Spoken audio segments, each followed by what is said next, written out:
ఎన్టీఆర్ జిల్లా తిరువూరు నియోజకవర్గ ఎమ్మెల్యే కొలికిపూడి శ్రీనివాస్ అధికారం చేపట్టినప్పటి నుంచి కూడా మరి సొంత పార్టీ ముఖ్య నేతలపైనే తీవ్ర ఆరోపణలు చేస్తూ ఉన్నారు. ఏదైతే స్టార్టింగ్లో అధికారం చేపట్టిన వెంటనే కూడా ఎంపీ కేశినేని చిన్ని గారి మీద తీవ్ర ఆరోపణలు చేయడం, అలాగే ఆ నియోజకవర్గంలో ఉన్న పార్టీ నాయకులతో పాటు అలాగే కార్యకర్తలను కూడా దుర్భాషలాడడంతో పాటు తాజాగా విసన్నపేటకు చెందిన ఒక ఎన్ఆర్ఐ పదవి కోసమో ఇంకేదో ఆశించి మరి కేశినేని చిన్ని గారు అమౌంట్ డిమాండ్ చేశారు అని కూడా ఆరోపణలు ఒక టీవీ ఛానల్లో చేయడం తీవ్ర దుమార రేగింది.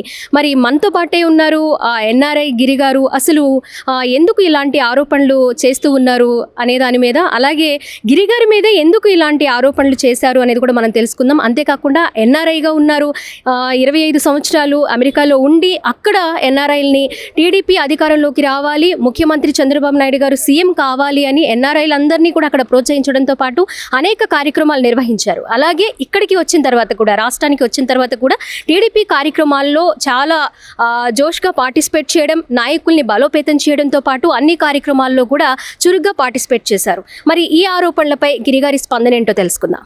సార్ చెప్పండి, రీసెంట్గానే మనం చూస్తూ ఉన్నాము ఎన్ఆర్ఐ సో అమౌంట్ మరి ఎంపీ గారు డిమాండ్ చేశారనే ఆరోపణలపై మీ స్పందన ఏంటి సార్?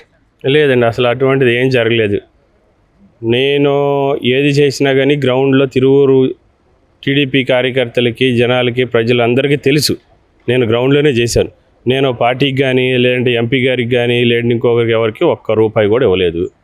నేను ఏది చేసినా కానీ కింద గ్రౌండ్లోనే చేశాను. 2022 నుంచి దత్తు గారు ఇన్ఛార్జ్గా ఉన్నప్పుడు ఆయనకి హెల్ప్ చేస్తూ వచ్చాను.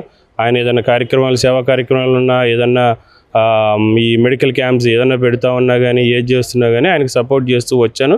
అంతే తప్ప నేను ఎవరికైతే కనుక ఒక్క రూపాయి ఇవ్వలేదు. అది లోకేష్ గారికి చెప్పే నేను గ్రౌండ్లో నేను చూసుకుంటానని వచ్చాను. వచ్చాం, ఆ కమిట్మెంట్తోనే పనిచేసాం. అంతేగాని నేను పెడుతున్నా అన్న తర్వాత నాకు ఏదో 10 ఇవ్వాలని అట్లేమి మాట్లాడుకొని కమిట్మెంట్ రాలేదు. సార్, ఇలాంటి ఆరోపణలు సొంత పార్టీ ముఖ్య నేతల మీదే చేయడం వల్ల ముఖ్యంగా కార్యకర్తలే పార్టీకి బలమని టీడీపీకి సంబంధించిన అందరికీ తెలుసు, అలాగే ప్రజలందరికీ తెలుసు. అలాంటి కార్యకర్తల మధ్య ఎలాంటి విభేదాలు కానివ్వండి, లేకపోతే వాళ్ళలో కొన్ని సందేహాలు లేవనెత్తే అవకాశాలు ఉంటాయి, కొన్ని సమస్యలు కూడా వచ్చే అవకాశాలు ఉంటాయి పార్టీలో కానివ్వండి, నియోజకవర్గంలో కానివ్వండి. వాటిని ఎలా మీరు క్లియర్ చేసుకుంటూ వెళ్ళబోతూ ఉన్నారు? ఇప్పుడు నేను అంటే కనుక నా సాయశక్తిలో నేను నా దృష్టికి వచ్చిన ప్రతి సమస్యని, అది ఏదైనా కానీ, ఎంఆర్ఓ ఆఫీస్లో సమస్య ఉన్నా, పోలీస్ స్టేషన్లో సమస్య ఉన్నా, ఏదన్నా వచ్చినా కానీ గొడవలు పడకుండా వాళ్ళని కూర్చోబెట్టి మాట్లాడతాం. ఇప్పుడు అది అన్నదమ్ములో కొట్టుకుంటారు, ఇంకెవరు ఇంటి పక్కన వాళ్ళు కొట్టుకుంటారు. కొట్టుకొని వచ్చినప్పుడు వాళ్ళు మేము కేసులు పెట్టమనో, లేదంటే అటో ఇటో భుజం కాయమని చెప్పం. సరే, ఏదో కోపంలో కొన్ని గొడవలు పడుతుంటారు. వాళ్ళని కూర్చోబెట్టి మాట్లాడి అవన్నీ బాబు చేసుకోకుండా బాబుని పోలీసులు కూడా వాళ్ళకు కూడా చెప్పి ఏదో ఆవేశంలో చేసుకున్నారులేండి, కేసులు అవి పెట్టొద్దని వాళ్ళందరినీ మేము సమన్వయం చేసుకొని పార్టీ స్ట్రెంగ్తన్ చేయడానికి మేము వర్క్ చేస్తూ ఉన్నాం. సార్, మిమ్మల్ని ఎంపీ గారు డబ్బులు డిమాండ్ చేశారు అనే దాంతో పాటు కొన్ని పోస్టులు కూడా కలకలం రేగుతున్నాయి. అవేంటంటే బెల్ట్ షాపులు ఎక్కువైపోయాయి, అలాగే బయట ఉన్న షాపుల్లో ఉన్న ఎంఆర్పి రేట్ల కంటే కూడా అధికంగా వసూలు చేస్తున్నారని కూడా కొలికిపూడి మాట్లాడిన సందర్భాన్ని చూడొచ్చు. అది వాస్తవం కాదంటారా? ఇప్పుడు బెల్ట్ షాపులు తీస్తే బెల్ట్ తీస్తానని చంద్రబాబు గారు అన్నారు. మరి చంద్రబాబు గారు అన్నప్పుడు బెల్ట్ షాపులకి వాటికి ఎక్సైజ్ డిపార్ట్మెంట్ ఉంటుంది, వాళ్ళకి చెప్పొచ్చు. ఇప్పుడు ఈయన ఎమ్మెల్యే అయినప్పుడు ఆయన ఆ డిపార్ట్మెంట్కి చెప్తే ఇట్లా జరుగుతుందండి, చూడండి నా కాన్స్టిట్యున్సీలో కొంచెం ఇబ్బందులు వస్తున్నాయి, పార్టీ అంటే ఎవరో మహిళలు వాళ్ళు ఇబ్బంది పడుతున్నారు, డిపార్ట్మెంట్కి పెట్టి చెప్తే వాళ్ళు చూసుకుంటారు. అది డిపార్ట్మెంట్ డ్యూటీ, మనది కాదు కదా. మనం జనాలకి రోడ్లు వేపించాలి, లేదంటే వాళ్ళకి ఇంకో పనులు చేయించాలి, అవి డ్రైనేజ్ లేపించాలి, ఇంకేదైనా ఉంటే చూసుకోవాలి తప్ప బెల్ట్ షాపులు మూవించడం, లేదంటే వైన్ షాపుల్లో ఇవన్నీ మనకు సంబంధం ఏంటి? అసలు డిపార్ట్మెంట్, దానికి సపరేట్ డిపార్ట్మెంట్ ఉంది, వాళ్ళు చూసుకుంటారు. ఓకే. సరే, స్థానిక ఎమ్మెల్యే అధికారం చేపట్టినప్పటి నుంచి కూడా ఏదో ఒక వివాదం మీద క్రమశిక్షణ చర్యలు తీసుకునే బాధ్యత వహిస్తూ అటెండ్ అవుతూ ఉన్నారు. ఇప్పటికే 3 times అయిపోయింది. అయినా కూడా ఆయన ధైర్యం ఏంటి? కఠినమైన చర్యలు ఎందుకు తీసుకోలేకపోతుందంటారు అధికారులు కానివ్వండి, ప్రభుత్వం కానివ్వండి? ఇప్పుడు పార్టీయే తీసుకోవాలండి. అది పార్టీ కూడా 2-3 సార్లు 5-man కమిటీ పెట్టి పిలిచారు, ఇట్లా చేయకూడదంటే తప్పు అయిపోయిందండి, నేను కొత్త, నాకు తెలియదు, నాకు రాజకీయాలు కొత్త, నాకు తెలియదు, ఈసారి నుంచి సరిదిద్దుకుంటానని చెప్పేసి 2-3 సార్లు చెప్పడం జరిగింది. అది వచ్చినప్పుడు కొంచెం లోపల కొన్ని రోజులు, ఒక 1 month, 2 months కొంచెం అంటే 2 weeks అలా కామ్గా ఉంటారు. దాని తర్వాత మళ్ళీ ఏదో ఒక కాంట్రవర్సీ కొత్తది లేపుతూ ఉండే. ఇప్పుడు 2-3 సార్లు పిలిచినప్పుడు కూడా మాట్లాడినప్పుడు నేను నాదే తప్పని ఆయన ఒప్పుకున్నాడు కదా వాళ్ళ ముందు. నేను నాదే తెలియక నేను తప్పులు చేస్తున్నాను, నాకు రాజకీయం తెలీదు, నేను కొంచెము ఈసారి సరిదిద్దుకుంటాను ఇదని చెప్పారు. మరి ఆయన దిద్దుకున్నట్లు ఏం కనిపించట్లేదు. మరి ఇంకా పార్టీ డిసిప్లిన్, టీడీపీ డిసిప్లిన్గా ఉండే పార్టీ. సో దాంట్లో ఇలా చేసుకోవడం అంటే కనుక మరి ఆ డిసిప్లిన్ తప్పుతున్నట్టే కదా. సార్, ప్రతిసారి కూడా కొత్త వివాదాన్ని తెరపైకి తీసుకొస్తున్నారు మీ స్థానిక ఎమ్మెల్యే. వైసీపీ వాళ్ళు ఏమంటున్నారంటే ఇప్పుడు అధికారులు టీడీపీ కానివచ్చు, అలాగే కూటమి పెద్దలు కావచ్చు, ఆయన మీద చర్యలు తీసుకుంటే కూటమిలో ఉన్న ముఖ్య నాయకుల బండారాలన్నీ బయట పెట్టేస్తాడేమోనన్న భయంతోనే ఆయన ఎన్నిసార్లు ఇలాంటి వివాదాలు తెర మీదకి తీసుకొచ్చినా కూడా అధిష్టానం ఎలాంటి చర్యలు తీసుకోవట్లేదని అంటుంది. దానిపై మీ స్పందన ఏంటి? ఇప్పుడు ఆయన అదే అంటాడండి, అక్కడ వాస్తవాలు ఏముండవు. ఇప్పుడు నా విషయంలో ఇందాక ఏమంటారు, నా దగ్గర అన్ని ఆధారాలు ఉన్నాయి అంటారు. ఆధారాలు ఉంటే ముందు పెట్టి మాట్లాడాలి. ఇప్పుడు ప్రూఫ్స్ లేకుండా ఏదో మాట్లాడితే దాన్ని ఇప్పుడు ఎట్లా సరిపోద్దండి? ఇప్పుడు ప్రూఫ్స్ ఉండాలి కదా. నేనేదో 8 కోట్లు ఇచ్చానని అంటున్నారు, నా దగ్గర ఆధారాలతో ఉన్నాయి అంటున్నారు. ఆధారాలు ముందు పెట్టి మాట్లాడితే ఎలా ఉంటుంది? అంతే కదా. ఆధారాలు లేకుండా ఏదో ఉందని ఏదో బ్లేమ్ చేయాలని ఫాల్స్ ఎలిగేషన్స్ చేస్తే కనుక ఎలా? అవన్నీ ఆయన చేసే అన్నీ ప్రతిదీ ఫాల్స్ ఎలిగేషనే, కావాలనే చేస్తున్నారు. అది మరి దాని వెనక ఆయన హిడెన్ ఎజెండా ఏముందో తెలియదు. సార్, 2024 ఎన్నికలకి ముందు మీ నియోజకవర్గం, తిరువూరు నియోజకవర్గం చాలా తక్కువ మందికి తెలిసిన, ఇప్పుడు మాత్రం నెగిటివ్గా చాలా స్ప్రెడ్ అయింది. తిరువూరు నియోజకవర్గం అనగానే ఒక వివాదాల నియోజకవర్గంగా పేరు తెచ్చేసుకుందని ప్రజలు అంటున్నారు. దానిపై మీ అభిప్రాయం ఏంటి? ఇప్పుడు తిరువూరు నియోజకవర్గం సరే మీరు అన్నట్లు నెగిటివ్గానే పాపులర్ అయింది అంటున్నారు. సో నెగిటివ్గా పాపులర్ అయిందంటే దేనివల్ల అవుతుంది? అక్కడున్న నాయకుడిని బట్టి అవుతుంది కదా, అక్కడున్న ఎమ్మెల్యే గారిని బట్టి అవుతుంది కదా. మంచి అయినా నెగిటివ్ అయినా ఆయనకే వస్తుంది. మరి ఆయన అది ఎందుకు అట్లా తీసుకెళ్తున్నారు ఏంటో తెలియదు. అంటే ఆయనకి మరి కాంట్రవర్సీ చెయ్యిందే ఆయనకి మీడియాలో ఉందా, ఆయనకి మరి ఎందుకో నిద్ర పట్టదేమో తెలియదు, కానీ ప్రతిసారి ఆయన కాంట్రవర్సీ కావాలి. అసలు ఇంతకు మునుపు ఇంత చిరాకు ఎప్పుడు లేదు. తిరువూరు కాన్స్టిట్యున్సీలో ఇంత దారుణంగా ఎప్పుడు లేదు. అంత పీస్ఫుల్గా ఎవరున్నా కానీ, ఏ ఎమ్మెల్యే ఉన్నా కానీ అసలు గొడవలు ఏముండో పీస్ఫుల్గా వెళ్ళిపోతూ ఉంటుంది. మరి ఈయన వచ్చిన తర్వాతే ఇంత అది నెగిటివ్గా వెళ్తుంది. సార్, మీరు యుఎస్లో ఉంటూ కూడా, అమెరికాలో ఉన్నప్పుడు కూడా అక్కడున్న ఎన్ఆర్ఐల్ని టీడీపీ పార్టీని గెలిపించుకోవడానికి కానివ్వండి, అలాగే ముఖ్యమంత్రి చంద్రబాబు నాయుడు గారిని ముఖ్యమంత్రిగా చూడడానికి అక్కడ కొన్ని కార్యక్రమాలు ఏర్పాటు చేశారని విన్నాం. అలాగే ఇక్కడికి వచ్చిన తర్వాత కూడా మీరున్న నియోజకవర్గంలో, మీ నియోజకవర్గంలో అవే చేస్తూ ఉన్నారు ఎన్నో కార్యక్రమాలు. అలాగే భువనేశ్వరి గారి మీట్ కావచ్చు, ఇలా అనేక కార్యక్రమాలు. ఇంత కష్టపడి ముందుకుండడానికి, పార్టీకి బలంగా ఉండడానికి ముఖ్యంగా మీ నియోజకవర్గంలో మిమ్మల్ని ప్రేరేపించిన ఒక అంశం కానివ్వండి ఏదైనా ఉందంటారా? ఒకటండి, పోయిన వైసీపీ గవర్నమెంట్లో వాళ్ళు చేసిన అరాచకాలు, పార్టీని కార్యకర్తలను ఇబ్బంది పెట్టడం కానీ, వాళ్ళు తీసుకున్న పాలసీస్ కానీ అన్నీ పబ్లిక్ ఆపోజిట్గా ఉన్నాయి. దానివల్ల రాష్ట్రం వెనకబడిపోతుంది, ఫ్యూచర్ జనరేషన్స్ నష్టపోతాయి. సో అందుకని ఇప్పుడు మాలాంటి వాళ్ళు చదువుకున్న వాళ్ళు మనం వెళ్ళి అక్కడికి వెళ్ళి జనాలకి ఇట్లా ఉంది పరిస్థితి, మనం కనుక ఇప్పుడు కాముగా ఉంటే కనుక నెక్స్ట్ జనరేషన్స్ వాళ్ళ లైఫ్ దెబ్బతింటుంది అని చెప్పేసి మేమందరం చదువుకున్న వాళ్ళే మా సొంత గ్రామాలకి వెళ్ళి మా బాధ్యత అది.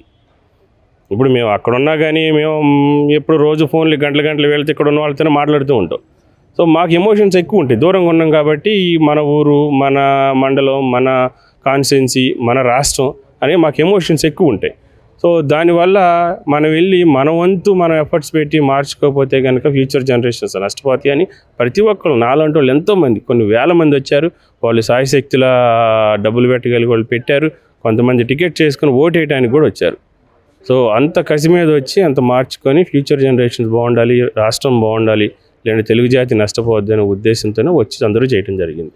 సార్, విమెన్స్ బిల్లు కావచ్చు, అలాగే నియోజకవర్గాల పునర్విభజన కావచ్చు, ఈ నేపథ్యంలో నియోజకవర్గాలు పెరిగే అవకాశాలు కూడా ఉండొచ్చు. అప్పుడు మీరు ఎమ్మెల్యేగా పోటీ చేసే అవకాశాలు ఉన్నాయనుకోవచ్చు అంటారా? అంటే పార్టీ నిర్ణయిస్తే ఏదైనా ఇప్పుడు ఒక బాధ్యత వరకే మనం చేయటం అండి, కష్టపడు ఫలితం ఆశించకూడదు అని అంటారు. సో కష్టపడుతున్నాం, మరి వాళ్ళు గుర్తించి ఏదైనా ఏ బాధ్యతలు అప్పచెప్పినా కానీ అది మనకి ఏదో టికెట్ వస్తుందనో లేదంటే ఆ ఉద్దేశంలో ఎవడండి వచ్చి ముందు తెలుస్తుందా మనకి? ఈ డిలిమిటేషన్, బైఫర్కేషన్ అవద్దని కలగానే వస్తామా? రాము కదా. సో మనం చేసింది పార్టీకి నచ్చి మనం పార్టీకి ఉపయోగపడతాము, అని వాళ్ళకి ఉంటే కనుక వాళ్ళు ఏ బాధ్యతలు ఇచ్చినా కానీ డెఫినెట్గా నా శాయశక్తిలో నేను చేస్తాను. సార్, యువ నాయకుడు లోకేష్ గారిని మీరు ఎప్పుడైనా కలవడం జరిగిందా? నేను చాలాసార్లు కలిశాను. 1-on-1 హైదరాబాద్లో 30 to 40 minutes మాట్లాడుకున్నాము. అప్పుడు కూడా ఈ డిస్కషన్స్ అన్నీ చేసుకుంటా ఉన్నాం. అక్కడ ట్రంప్ గవర్నమెంట్ ఎలా ఉంది, ఇక్కడ ఎలా ఉంది అనేది, నేషనల్ ఇంటర్నేషనల్ పాలిటిక్స్ అన్నీ, ఆ టారిఫ్స్ గురించి కూడా చాలాసేపు మాట్లాడుకున్నాం. పర్సనల్గా అన్నీ మాట్లాడుకున్నాం. సో ఆ టైంలోనే చెప్పారు, మీరు చిన్ని అన్న గైడెన్స్, చిన్ని అన్న చూసి పార్టీని స్ట్రెంగ్తెన్ చేయండి, పార్టీని కార్యకర్తలు వీళ్ళందరికీ మీరు దగ్గరకు అందుబాటులో ఉండి అవైలబుల్ ఉండి వాళ్ళకి ఏ ఇబ్బందులు వచ్చినా చూసుకోండి అని చెప్పడం జరిగింది. సో ఆ కమిట్మెంట్తోనే నేను అమెరికా కూడా వెళ్ళకుండా ఇక్కడే ఉండి ఈ పరిస్థితులు చూసి మళ్ళీ కాన్స్టిట్యున్సీ ఎక్కడ దెబ్బతినిపోద్దని చెప్పేసి నేను ప్రజలకు అందుబాటులో ఉండి ప్రతి కార్యక్రమానికి అటెండ్ అవ్వటం, అన్ని కార్యక్రమాలు ఇంకా మనకి కుదిరినంతగా అన్ని కార్యక్రమాలు చేస్తూనే వెళ్తున్నాం. సార్, తిరువూరు నియోజకవర్గ కార్యకర్తలకి మీరు ఇచ్చే సందేశం ఏంటి సార్? ఎందుకంటే ఎప్పుడు ఏదో ఒక వివాదంలో మీ కాన్స్టిట్యున్సీ ఉంటుంది, అక్కడ కార్యకర్తల్ని మీరు ఎలా ధైర్యం చెప్పి ప్రోత్సహించే అవకాశాలు ఉండొచ్చు అంటారు? అందరికీ నేను చెప్పే కార్యకర్తలకి అందరికీ ఒకటే చెప్తాను, మనం అన్నదమ్ముల్లా కలిసి ఉండి కష్టపడి గవర్నమెంట్ తెచ్చుకున్నాం. ఇప్పుడు ఎవరో నాయకులు వస్తుంటారు పోతుంటారు, మనం అన్నదమ్ముల్లా కలిసిన గొడవలు పడి చీడిపోయి వర్గాలు అయితే పార్టీ నష్టపోద్ది, మన భవిష్యత్తు కూడా నష్టపోద్ది. మీరు ఈ ఫాల్స్ ఎలిగేషన్లో అబద్ధాలకి వీటిని మీ బుర్రలకు ఎక్కించుకొని అనవసరంగా విడిపోయి గొడవలు పెట్టుకొని చికాకు చేసుకోవద్దు. మనం గెలవక గెలిచాము, మళ్ళీ ఫ్యూచర్లో గెలవాలంటే అదే కసి మీద అందరం కలిసికట్టుగా చేసుకోవాలి. రేపొద్దున పార్టీ ఎవరికి బాధ్యతలు అప్పచెప్తుందో లేదంటే ఎవరిని తీసుకొచ్చి పెడుతుందో మనం వాళ్ళతో కలిసి చేసుకోవాల్సిందే. రేపొద్దున ఏనే మళ్ళీ మీ క్యాండిడేట్ అంటే కనుక తప్పనిసరిగా చేస్తాం, ఎవరైనా చేయాల్సిందే. సో ఈ మధ్యలో ఈ డిస్టర్బెన్సెస్కి మన ప్రలోభాలు అవ్వకుండా కొంచెం ఓపిక్గా ఉంటే కనుక అన్ని ప్రాబ్లమ్స్కి సొల్యూషన్ వస్తుంది. సో అదొకటి, కొంచెం ఓపిక్గా ఉండి మనం ఏదో వాళ్ళు చెప్పిన మాటలు వీళ్ళు చెప్పిన మాటలు వినేసి గొడవలు పడి దీనివల్ల డిస్టర్బెన్స్ క్రియేట్ అవుతుంది. సార్, ఫైనల్గా కొన్ని రోజులుగా చాలా వివాదాలు రేకెత్తిస్తోంది జగన్మోహన్ రెడ్డి గారి మావిగన్ ప్రపోజల్పై మీ కామెంట్ ఏంటి సార్? మావిగన్ ఆయన చిప్పి దొబ్బినట్టే మాట్లాడుతున్నాడు. మావిగన్ అని లేదంటే ఇంకొక గన్ అని ఏదేదో చెప్తున్నారు. సో దాన్ని ముందు మరి ఆయనకి ఎవరు ఆ గైడెన్స్ ఇస్తున్నారో ఏంటో అనేది తెలియట్లేదు. మళ్ళీ ఆయన ఒక మాట మాట్లాడి దాన్ని డిఫెండ్ చేసుకోలేక వస్తున్నారు వాళ్ళు. ఇప్పుడు ఒక తప్పు చేసి కనుక దానికి ఒక అబద్ధం ఆడి దాన్ని కవర్ చేసుకోవడం 100 అబద్ధాలు ఆడాల్సి వస్తుంది వాళ్ళకి. మరి ఆయనకి ఎవరు గైడెన్స్ ఇస్తున్నారో ఏంటో తెలియదు. కానీ దాన్ని వైసీపీ వాళ్ళు కూడా వాళ్ళకి కూడా నచ్చట్లా. ఏంద్రబాబు ఈయనేంది ఎట్లా మాట్లాడుతుండో కవర్ చేసుకోలేక వాళ్ళని మళ్ళీ మీరు ఇంటర్వ్యూలు చేయండి లేదంటే దాన్ని సపోర్ట్ చేయండి ఇదని వాళ్ళ మీద రుద్దుతున్నారు. చాలామందికి ఇష్టం లేదు. గ్రౌండ్లో చాలా వరస్ట్ మాట్లాడుకుంటున్నారు మావిగన్ గురించి. మరి అది ఆయన ప్రెస్ మీట్ పెట్టకపోతే బాగుంటుంది. ఆయన వైసీపీకి అంటే ఆయన ప్రెస్ మీట్ పెట్టాడంటే కనుక ఏదో ఒకటి వాళ్ళ పార్టీ ఇంకా గ్రాఫ్ డౌన్ అవుతూనే ఉంది. అది టీడీపీకి ప్లస్. ఆయన ఇంకెక్కువ ప్రెస్ మీట్లు పెట్టాలి, ఎట్లాంటి గన్లు ఎన్నో మాట్లాడాలి. Thank you. సో ఏదైతే వివాదాల తిరువూరు నియోజకవర్గంలో మరి ఎమ్మెల్యే కొలికిపూడి శ్రీనివాస్ గారి మీద ఖచ్చితంగా అధిష్టానం చర్యలు తీసుకుంటుంది. కాకపోతే అక్కడున్న కార్యకర్తలు కాస్త ధైర్యంగా ఉండాలి, అలాగే కలిసికట్టుగా ముందుకు వెళ్ళాలని కూడా చెప్తూ ఉన్నారు. అలాగే ఇలాంటి సమస్యలు నియోజకవర్గంలో సృష్టించకుండా ఉంటే బాగుంటుంది అని కూడా చెప్తూ ఉన్నారు ఎన్ఆర్ఐ గిరి గారు, అలాగే టీడీపీ నాయకులు కూడా. కెమెరా పర్సన్ రాజేష్తో స్వాతి, విజయవాడ నుంచి విజువల్ న్యూస్.